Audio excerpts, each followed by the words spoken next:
Tumaas ang presyo ng gulay, bigas at isda dahil sa paghagupit ng habagat. Pero giit ng Department of Trade and Industry, dapat umiral ang price freeze sa mga lugar na nasa ilalim ng state of calamity. May news to go si Julius Segovia.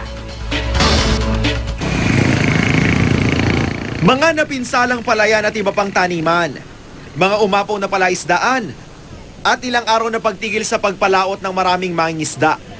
Ilan lang yan sa mga epekto ng habagat na pinaigting ng Bagyong Maring. Yan din ang dahilan kung bakit nagmahal na ang ilang bilihin sa palengke. Tulad ng mga gulay ng ilan, hindi na rin maganda ang kalidad. Kabilang sa mga nagmahal sa isang palengke sa Quezon City ang sitaw, siling pula, Baguio beans, broccoli, cauliflower, kangkong at talong. Sa daan, madulas. Kaya iba na baha. Mga dahon-dahon yun ang tumaas talaga. Pero si Lola Minda, gulay pa rin daw ang iluluto para sa pamilya. Kaya pinagkasya ang 45 pisong budget para sa paunti-unting rekado ng ginataang gulay. Mahal nga yung isda nga eh. Hindi na ako bibili ng isda. Bibili na lang ng karne, 1/4. Kasi Isasama niyo sa gulay. sasama sa gulay, gigisa lang konti, tapos ilalagay halo. Tapos gataan. Sarap na yun. Ganun talaga naman kasi nga pagka nag-uulan talaga, mahirap din lumabas yung mga barko natin para mangisda. Ang ilang commercial rice naman, nagmahal ng piso kada kilo. Ang taas presyo, bukod pa raw sa naunang hanggang 2 pisong dagdag sa kilo ng commercial rice dahil sa lean months. Dahil sa bagyo, walang biyahe.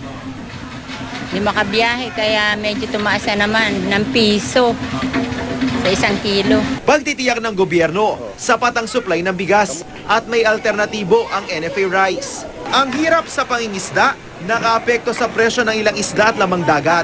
50 pesos kada kilo ang dagdag presyo ng hasa-hasa at tulingan. Nagmahal din ang pusit at hipon. Kasi malakas ang bagyo at habagat, wala ganong namamalakaya, wala ngayon nanguhuli na isda.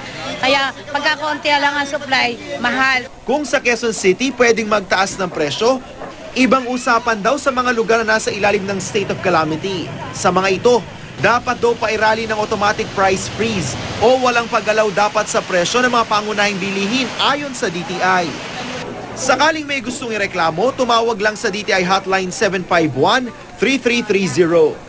Ang latest oil price hike naman ng ilang kumpanya ng langis, ipatutupad lang sa Visayas at Mindanao dahil sa epekto ng bagyo sa maraming bahagi ng Luzon. Julio Segovia, GMA News.